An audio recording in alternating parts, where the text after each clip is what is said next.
Welcome to Change the Narrative. I'm your host, JD Fuller. I'm Suzy Younger, an African-American licensed psychotherapist. I'm also a licensed therapist. We talk about the isms. We talk about the phobias, anything that marginalizes and oppresses. As a white woman, I ask the questions white people are too afraid to ask. Everything we are not and everything we are is because of fear. Through a mental health lens, Suzy and I will have difficult conversations with celebrity guests, political activists, and everyone in between. Our mind will tell us whatever we want to believe, but the truth lives in the body, and that's where change occurs. Are you ready to change the narrative? So excited for our next guest. Ava Greenfield and I have a personal relationship. She was my assistant back in the day. Before I was a therapist, I was an agent. She's risen to the top echelon of the agent world. She's now one of the top lit agents at ICM Partners. She represents notable Black filmmakers such as Regina King and many others. She's been fighting and advocating for unheard Black voices throughout her career, which has brought her passion for justice to the forefront of her peers. If it weren't for Ava, the movie Hair Story wouldn't have won an Academy Award. Welcome, Ava Greenfield. Hi, Suzy. Hi, everyone. So great to be here. It really is such a pleasure. I'm a fan of the show anyway, so this is so exciting to be a part of it. Excellent. Thank you so much. And as I said before we got on air, it's so nice to meet you. I've heard so many wonderful things about you, so I'm looking forward to getting to know you a little bit better. So the first question I have for you is, can you tell us a story of your childhood that would kind of show us who you are today? Oh, wow. We like to keep it simple on here. It doesn't really have a beginning, middle, and an end, but something I always talk about is how I was like a latchkey kid and, my mom worked, but, it was usually home shortly after I worked. Or after work, but sometimes had to run errands and things like that. And, my dad always worked from like 9 to 6. Okay. So I would get home from school and I loved to watch TV. Like this is back in the day when you were allowed to watch, like there was I was always allowed to watch TV except for when I was actually doing my homework. So I sort of grew up on television, on repeats. We didn't have cable until I got to high school. So I truly grew up watching whatever came on after school. That could be Charlie's Angels reruns, that could be Three's Company reruns, whatever it was. And just sort of loving and being in love with TV really sort of drove my interest in sort of pop culture and sort of understanding how movies were made,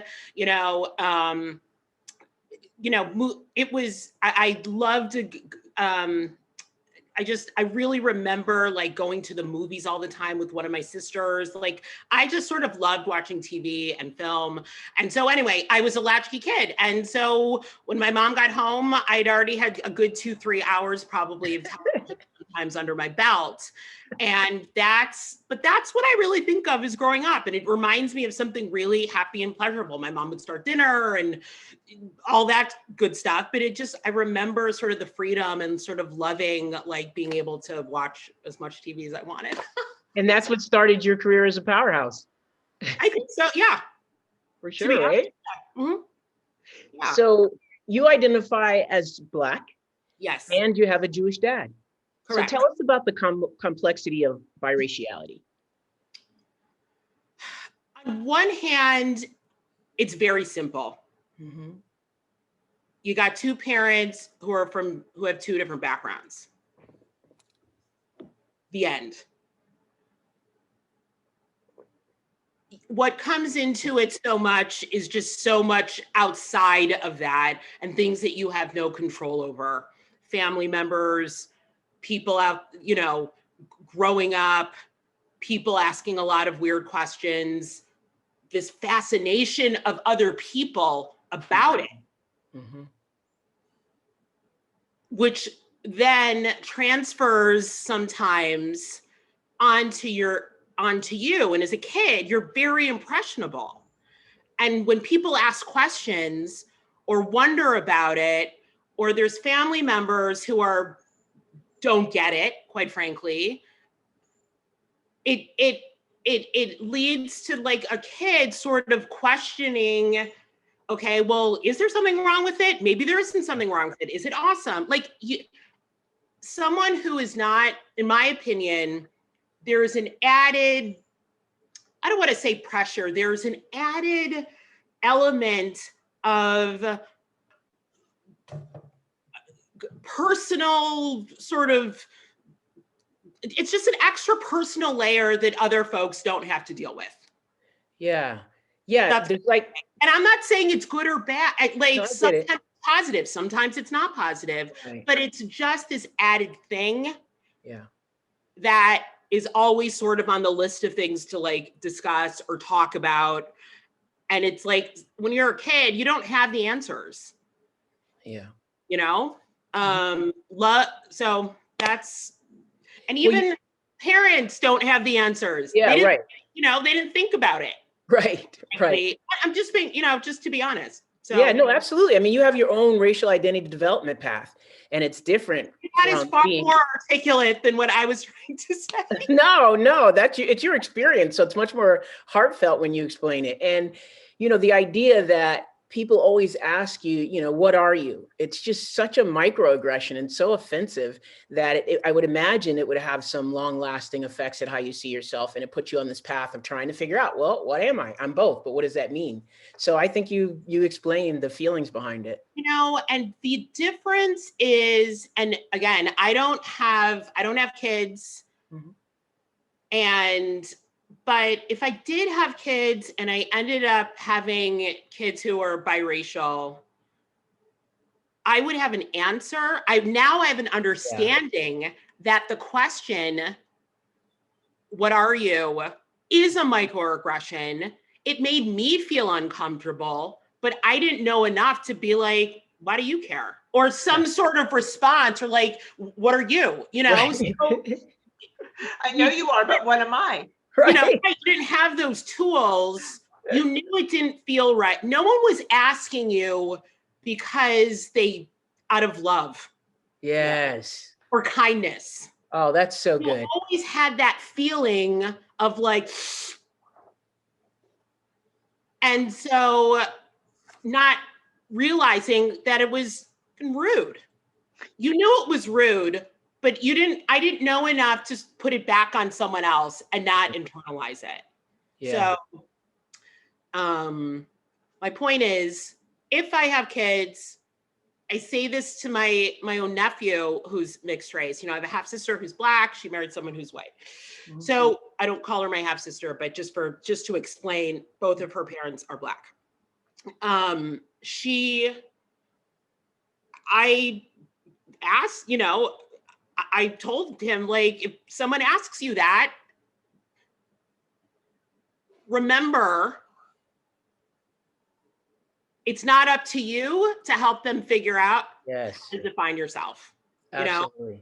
So some version of that, because that's the one thing I sort of lacked as a kid is sort of any tools.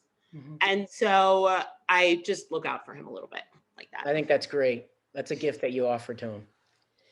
So how does a Black girl from Cleveland who didn't have access to the privilege make it to become such a big shot in Hollywood, really? I mean, that's the short story. Here's what I'll say. I grew up in back when truly it felt like there was a middle class. I grew up very middle class in Cleveland, in South Euclid, Ohio, which is a suburb of Cleveland. Okay. So my mom and dad worked there, especially my mom really grew, made such an effort to give me access to everything that many things that growing up in the Jim Crow South, she did not have access to. I didn't understand that at the time. I saw it as like, I have no free time after school and I hate all of these things. Yeah. Honestly, that's really how I saw it. So, but what I didn't have was,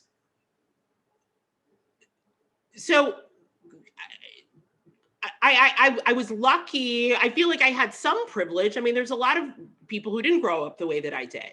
So I have to accept that there was, it made me comfortable around,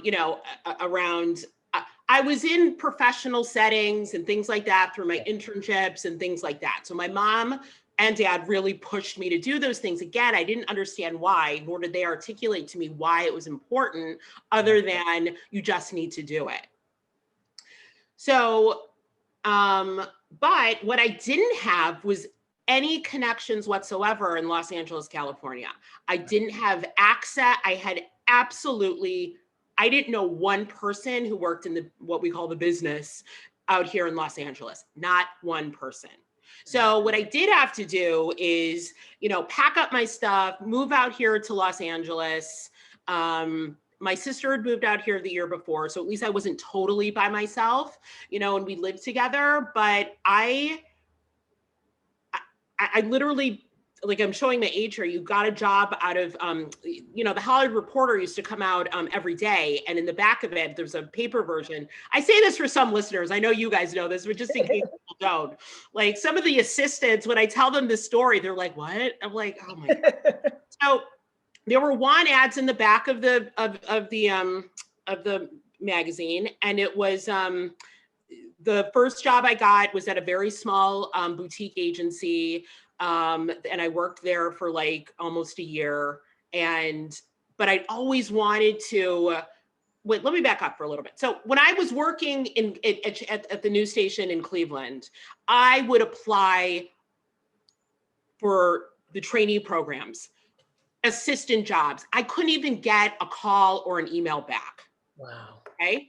And so that's why I felt like I had to move out here. Like, it's now or never. Okay. My dad passed away. My mom was much younger than my dad. She was in good health at the time. And I was like, you know what? Which is so not like me. Like, this idea of picking up and moving to Los Angeles at the time, not like me at all. That's youth, I guess, and an excitement and a passion for what you want to do. So, so finally I got the job at this small place. This is where through that job, I met a woman named, I'd say this, I bring her name up all the time. Her name is Deborah Miller. She had been an agent at William Morris. And she took me out to lunch one day and she's like, what do you want to do? I told her, she's like, you need to go work at one of the big agencies. I said, I can't get my resume in there. I can't get a call back. She's like, hold on. And that's where I really saw, Deborah had been an agent there for 15 years, one of the very few female agents there who, at the time, and sort of, she'd started at the time, I think it was like the game show group or something, like that's how different TV was. So anyway, so she got me an interview. She sent it to, at the time, Sam Haskell, who immediately set me up. I immediately got an interview, and I said what I wanted to do. I'd read about TV packaging. I didn't quite understand what it was, but I was like, this sounds interesting to me. This sounds like what I want to do. I'd always wanted to be a TV producer. And I was like, okay, this kind of sounds like TV producing a little bit. And, I interviewed, and the one person that they said, do you want to interview for an agent here? She's an unscripted TV packager. I was like, TV packaging interview, great. And I sat down with that person was Suzy Younger, and she was like, I remember this. She was super busy. She's like, okay, got it. Let's shut the door. Let's just talk. Just tell me about yourself a little bit. We talked. I mean, truly, it had to have been like 15 minutes. And Suzy was like, I don't know, I like you. Why don't we just give it a try and see if it works out? You seem smart. I mean, it was something really to that effect. Sure. I tell that entire story to say, when it comes to sort of having, someone's got to help you open the door, whether it was Deborah, whether it was Suzy, who really had no reason to be like, all right, sure. got it. You know, like, I mean, you're an assistant is really a super important part of your job. And, you know, maybe she had interviewed 15 people already and I got lucky and she was just like, oh, you know what, I don't want to do this anymore. But for whatever reason, I had someone who opened the door for me, who gave me a yes, who took a shot on me when she really had no reason to, other than her gut and like, you know, I'm going to give her a shot. Her gut is her thing, you know? Yes, very much so. I learned that. Very much so. That's her superpower. That's my whole point. Someone's got to help you and open the door. Yeah, no, we hear that for sure. And speaking of the Hollywood Reporter, I want to get this right. You said something like this year, I think it was this year, if a Black woman role exists, there must be a commitment from the buyers to find a Black director or writer for a project. Talk to us about the intersectionality or the lack thereof, because that's such a huge statement for someone to make. I mean, you just have so much of my respect just coming out and saying something like that, so clear and honest. So what does it look like when you have to fight those battles? I mean, there's so much, God, I don't even remember what I said. What I was trying to express is,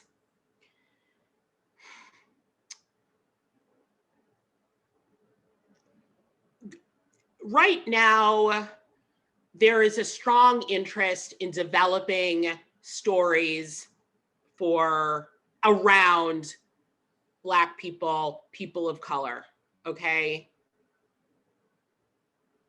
I believe that I don't believe in color, let me be very careful about this. I believe that whenever you have a person, especially when you create these stories from the ground up, it is important for the character to reflect sort of real life and like what it means to be a Black woman. And what I am talking about is, it can be as small as, I remember in Girls Trip remember seeing like Tiffany Haddish wearing a bonnet on her head in one of the scenes. You don't need to explain it. You don't need to, and again, I'm talking about little things, okay? Yeah. Just to parent to, especially if it is sort of more of a grounded project, sort of seeing, I just remember seeing a story about a Black child and the way the Black child spoke to their mother. And I was like, who wrote this? Like, there is no way in hell. And again, I am talking about these teeny tiny little nuances. Mm-hmm. And I think it is important, if you're committing to telling stories authentically, and that's what you truly want to do. If, for example, you have a Black woman in the lead, I believe you have a responsibility to try and find a person of color to tell that story. I love it. I love your honesty around it. I love that you're, unapologetic about it. We talk to a lot of people and a lot of people are like, well, they have to be ready, and the fact that you're saying, look, it should be a prerequisite is exactly what it should be. It just makes sense. And also taking a position, you are very strongly taking a position. Here's what I've often said as well. Someone gave me a shot. Someone opened the door. Suzy was willing to say, if it doesn't work out, doesn't work out. Maybe it won't. Right. If the writer's not ready, there has to be this level of commitment if you are truly committed to break a few eggs before you get an omelet, or whatever the saying is. Yeah, I think the point you make, those if they're ready, if they really want to, if they truly want to, that's the piece I think that. Yes, you are truly committed to it. Mm-hmm. Then do it. The problem is you are not, this is the struggle is, I got a lot of incoming calls about, we really need a Black female, showrunner. Guess what? This conversation should have started 5-10 years ago. So there is a bigger pool of folks to choose from. There aren't who are now showrunners. Right. So it takes years to get that experience and to get a shot. And perhaps maybe the room didn't, their first job as a story editor or, as a staff writer didn't work out, but they get chance, just like their brethren, they need to get chance. Not every room's going to be great. You should still be able to get a shot at a second room, or not have to repeat, the title that you were in your last room 2 and 3 times. That happens a lot less now, but I would really see that a lot when I first really started doing scripted television in 2014, which is so-and-so had been a staff writer 2 and 3 times. That's crazy. Yeah. Yeah, but I love that you know that and you speak to it. And you kind of already answered this question, but society is so resistant and uncomfortable when we talk about these conversations and about racism. How do you navigate these conversations at your work? And you've already given an example, but if there's another one, I think it's really helpful for people to understand what you have to do to get this point across. Sometimes you just have to say it. Part of our job is to be advocates for our clients and to and just to have dialogue and conversation. Sometimes you just have to say it. You really just have to say it. And sometimes it might take, I will say for the most part, people are willing to listen and willing to hear it.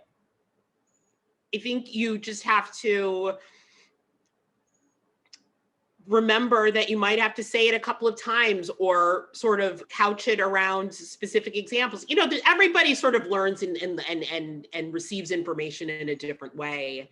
But what I will say is I do have, and that's what I will be, I have to give a thumbs up to the company that I work at now. There is a comfort level about saying these things without feeling that I will be penalized. I don't have the fear that being honest will reflect on me in some way.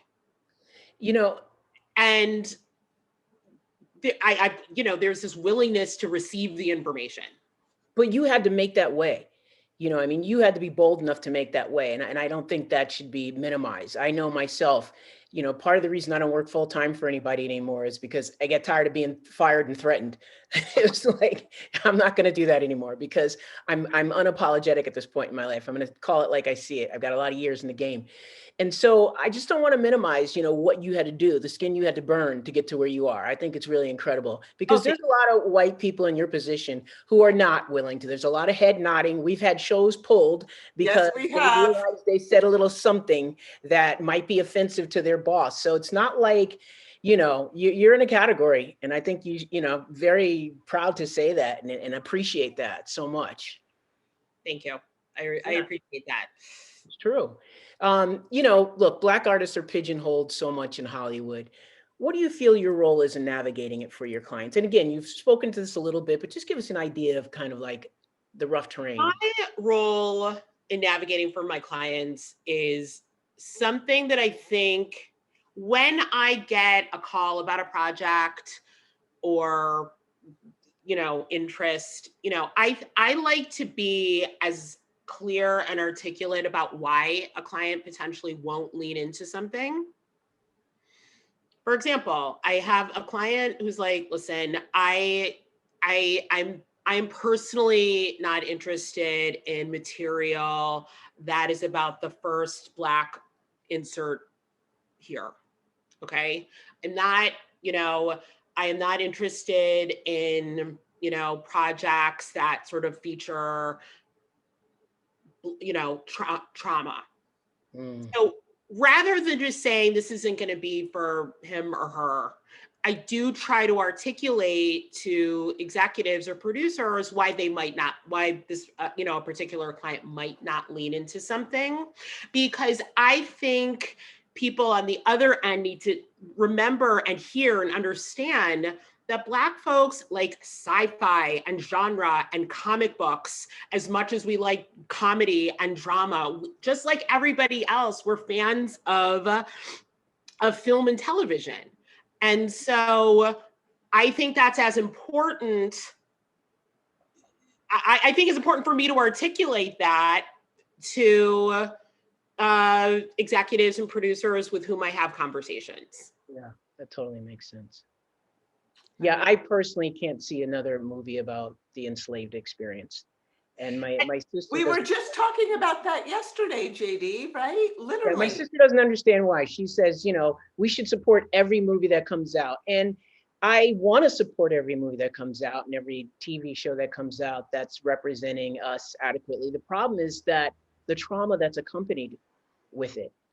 It is, JD, I'm going to agree with you, but I also really feel strongly that those stories, if told in a way that is not trauma porn, there's a difference about telling a story, talking about how it compares to and is, you know, a result of you know, that there is connective tissue, you know. What there are, you know, there is many of existing institutions have their start, institutions, cultural responses, and just, you know, that's not the word I'm looking for, but they have their roots in slavery, whether it's Black women being sterilized, whether it's, you know, essentially prisons being sort of like a new form of slavery. Right. I think if there is a connective tissue and a message to be told, that I am a fan of. No, and again, I'm just saying this for myself. I don't want to see trauma porn in which you can tell on screen. And by the way, I don't believe I could always tell who's put that stuff together. Yes. But it's trauma porn. That's yes, that's my point exactly. I think that you said it so well. That's exactly my point. Thank you for adding to that. That's an important point to make. Take it away, Suzy. Okay, so Ava, my love, I've been following up with a lot of people of color from my past to apologize for not using my privilege responsibly.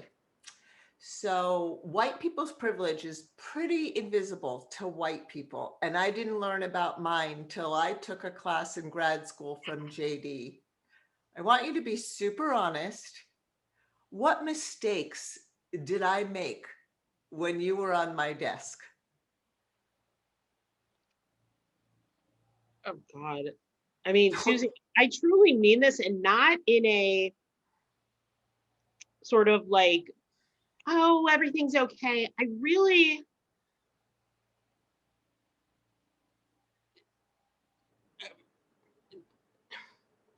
don't remember sort of, because I truly, like, you were one of the only agents there at the time who was like openly fighting for certain kinds of color. I mean, I don't know if I should get specific about one of them. You can.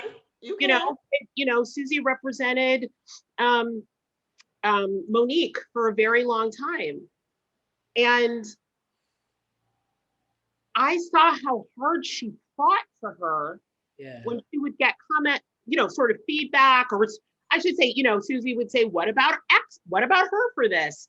And the response would sometimes be, I'm sorry, what? You know, and Suzy would say, you know what?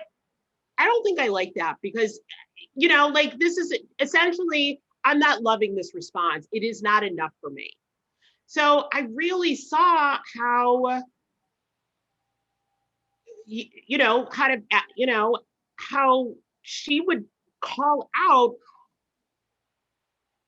you know, feedback and responses. So mistakes, I don't want to,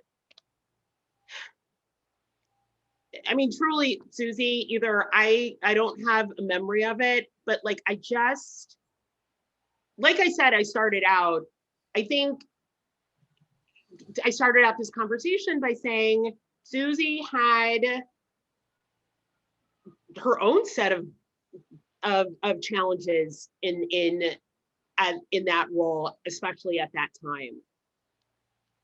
Suzy, I really can't point to any mistake. I mean that. Oh, Truly, thank you. Thank you. What I do remember is you and I taking photos of Monique because I couldn't get her arrested. No one knew who she was, and putting them all over the kitchen so that the agents would see the pictures of them. But sweetie, you started your career as a trainee at WME, right? The no, first. no, I didn't. No, you Way. didn't. I Oh, came. Here's what I will tell you. I think there's nothing secret about this. I started out as an assistant. Okay. Suzy advocated for me and was like, I think if you want, I remember she was like, it's a conversation about, I would like to push you to be the coordinator. I think I can get you to be made a trainee. I didn't understand how important being a trainee was, honestly, because I had that sort of Midwestern work ethic, which is if I work hard, it will be rewarded. Yeah. I will say I became a trainee when I was working for Dave Chapter. okay. Yeah. So I don't need to, but I just remember Suzy even advocating at the time, I'm not understanding how important it was to be a trainee and how prestigious it was. And Suzy's like, what is the matter with you? She didn't say that, but just like, I'm trying to help you. Oh, thank you. Well, you work. But yes, I did become a trainee. Sorry, I did become a trainee, but I just wanted to sort of say how I wasn't envisioned as a trainee when I first got to the company. I sort of had to say, I want to be a trainee. Mm-hmm. So proud of you. You work with some of the most notable Black artists, from Charlemagne to Spike Lee. Share some of the battles that you've had to fight to represent those clients in an equitable way. Can I just say before that, what Sure. Charlemagne has done for mental health has been amazing in our profession. I just really appreciate what he's done. I think it's something that's very important to him, and I think is just essential to talk about in the Black community, which is often mental health is not addressed, acknowledged, sort of seen as something that is for other people, like or that, I've got everything else to deal with right now. I don't have time to deal with my mental health. That seems like a luxury. Right. So what I will just say about representing people of color is you just always have to have an understanding of not just the deal that you're negotiating, but other deals and the marketplace. And something Charles King said once in an interview, and he laughs about it now because it's like, I don't remember saying that, but I never forgot it. He's like, you have to be fluent in all languages of the entertainment business. When I worked for Suzy for a year and a half, especially at the time, what I took into the feature space was this understanding of packaging, unscripted, how it worked, how lucrative it could be, how it could add value to other areas of a person's business.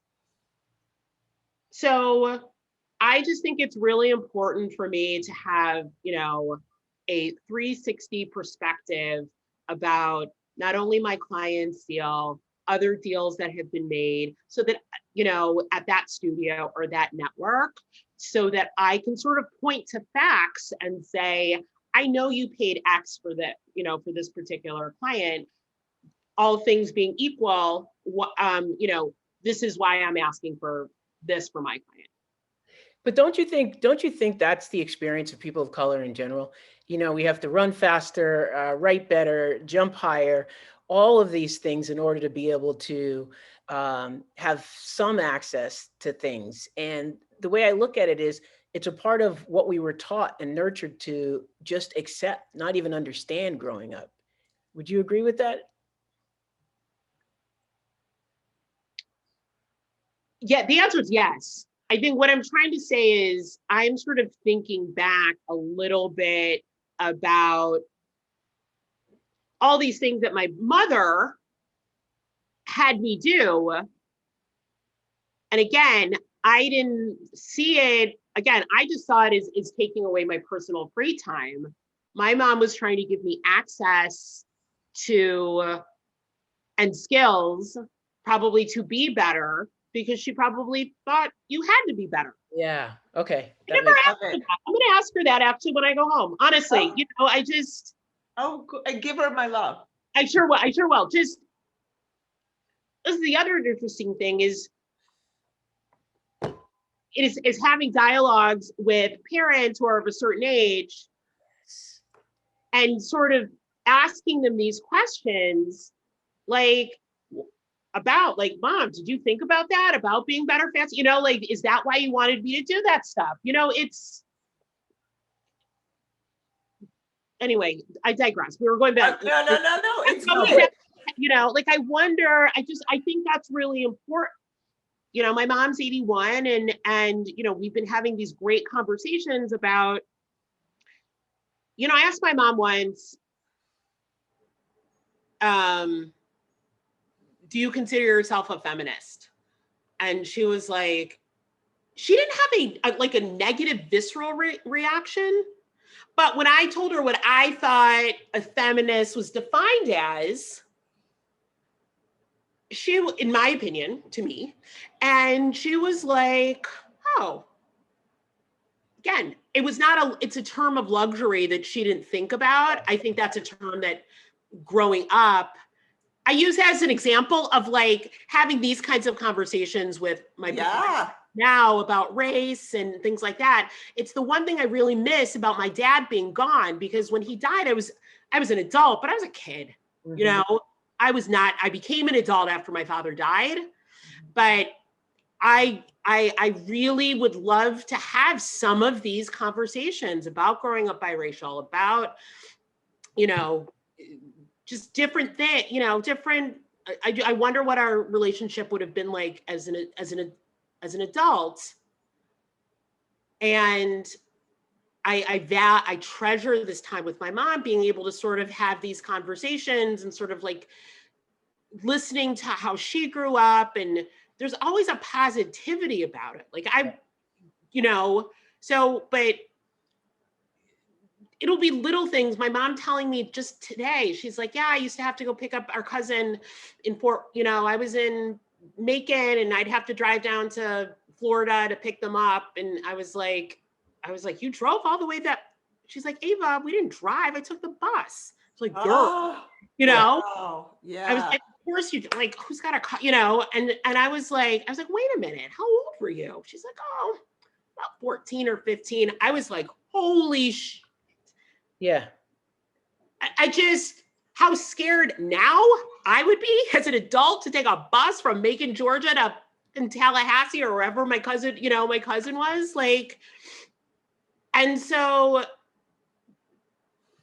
I say all of these things to say that what felt like just the way things were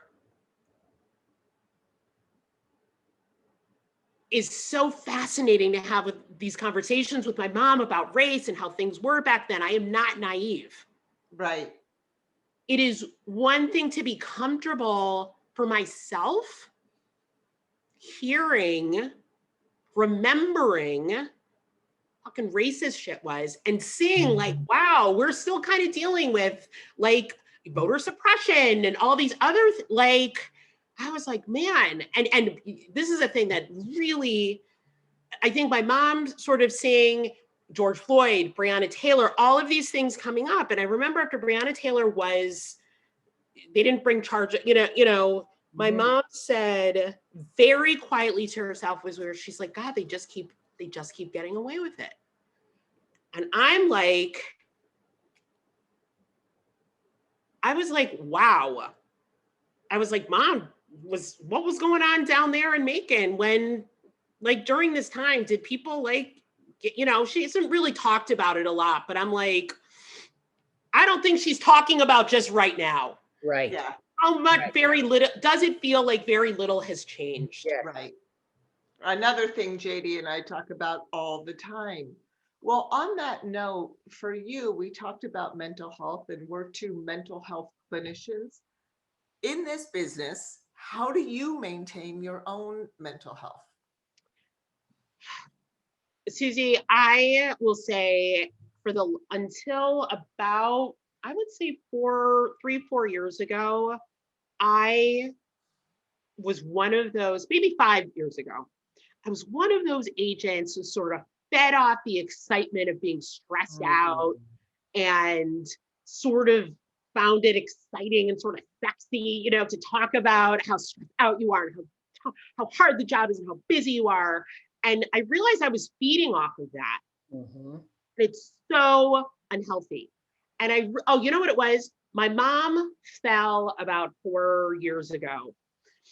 She's fine now. Okay. She fell, and it was really the first time where now as an adult, where I started realizing there are other things in your life that are more important, equally as important as your job. And once I learned how to sort of transfer some of that energy into thinking about other people, about thinking that not everything is just about sort of like living in the moment, that really helped. You gain confidence, you gain experience, you gain seniority, and you just realize as an agent, quality of life is essential. It is essential. It seems so stupid, so silly and simple to say, but you have to have, something else. I will tell you, I say this all the time, and Suzy, I don't know if you'll ever remember this. Suzy, I realized there were other things going on at the time, but I was always like, in the morning, I walk every day because it is the only time of the day that is just for me. And I have to have some time that is just for me. Yeah. I listen to music. I try not to take calls. I try not to look at emails. I try not to do anything because I need 45 minutes in a day in which I am literally like my mind goes blank. That's even new in the pandemic. Trust me, I wasn't getting up in the morning to go for a walk, right. But it also makes me feel so much of this job, and I finally learned to accept it, is more things are going to not work out than are going to work out. The effort sometimes you put into something in this job doesn't always result in the way that you want. I learned that, accepted it, understood it. Because that used to be so frustrating for me. I was like, I work so hard. I'm trying to put these deals together, and it just, things fall apart. That's the business. But it used to cause me so much personal anxiety and anguish. Oh. And now I just realize, I don't know, such is life, and I think the challenge is how I've had to sort of pivot the way that I agent and represent people is I try to tell clients that. I said, listen, if something doesn't go your way or it doesn't come together, give yourself a day to mourn it, okay? Because you deserve it. That's great. But then we got to move on and figure out another strategy or a way to move forward or how to pivot or whatever, because you do deserve that moment of mourning, okay? Like, give it to yourself. And then you got to do whatever you ascribe to. Let go and let God. Write it down on a piece of paper and then tear it up and or something, But you have to that was the other thing. I learned how to let go, not holding on to so many resentments. That has really contributed to my quality of my mental health over the last, and I mean resentments about jobs and things not working out. And,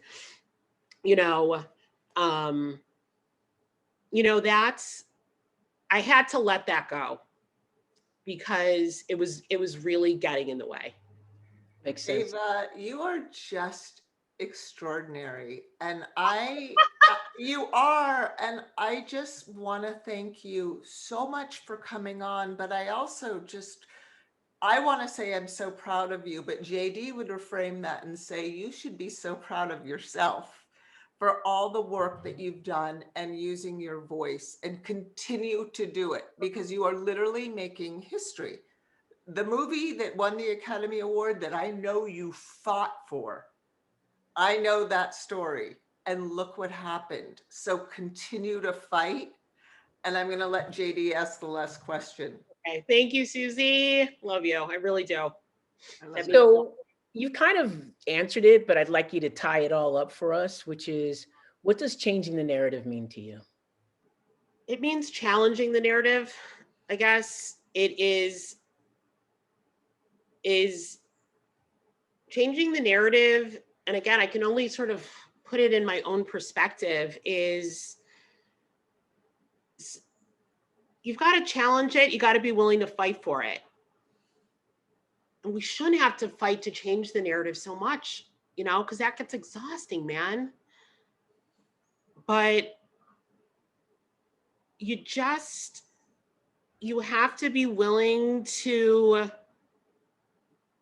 like I said, lose a few friends, crack a few eggs before you get your omelet, whatever. Know that there is going to be, you know what you have to do? Changing the narrative is getting comfortable with feeling uncomfortable. That is what I will say, okay? Yeah. And anything that you do that leads from that is, you can't change the narrative without feeling comfortable with being uncomfortable. And I don't like feeling uncomfortable. Let me make that crystal clear, okay? I don't like arguing. I don't like drama. I don't want to, you know, I don't want to deal with this. But it's like, okay, I gotta say something or do something or whatever. And I'm not just talking about just sort of very specific, you know, real challenges that are facing us today, whether, you know, in the news and with poor folks like, you know, like George Floyd and Breonna Taylor. I am just talking about, all I can do, the way that I can change the narrative, is realize that maybe I can't change the world, but I can affect what is around me. And I think that that's really important. Things I used to just let go, microaggressions, comments, things like that. Changing the narrative means, like I said, challenging. Like, what did you mean by that? Or I don't quite understand. Can you explain that? Or, you know, just sort of not being afraid to say, to make someone else dig a little bit more deeply. I love it. And I just want to say personally, you know, I don't have a lot of warm and fuzzies about the industry. I find myself very frustrated more times than not, particularly when I talk to people and try to get them to understand the importance of literally everything you've said today. So I just want to thank you so much for being who you are and having the energy, the forethought, the desire, and now the power to make shit happen. I have a lot of respect for you. And it was even better meeting you than I thought it was going to be. You're amazing. You're amazing. Thank you so much for coming on. And hopefully you'll come back again. No, I'd love to. And I feel like I made this so much about the business. And it's so much of what I do. It's the only way sometimes that I can relate. Yeah. Relate. You know, my message is by comparing it to what I do for a living, I guess. That's absolutely not. By the way, you integrated it very well, believe it or not. You really did. You did a great job of giving us an idea of who you are personally and what you've accomplished professionally. So yeah, no apologies necessary. Thank you again so much. Thank you. This is really like the highlight of, you know. Oh, wow. We'll take that. I was excited when Suzy asked me to do it. The work you're doing here is so special and so fantastic and so unique. And I really love the honesty and uncomfortable conversations and topics that you're willing to address. That's what it takes. Thank you so much. Really. Great. Thank you. Great. Bye, Suzy. Bye. Take care. Bye, JD.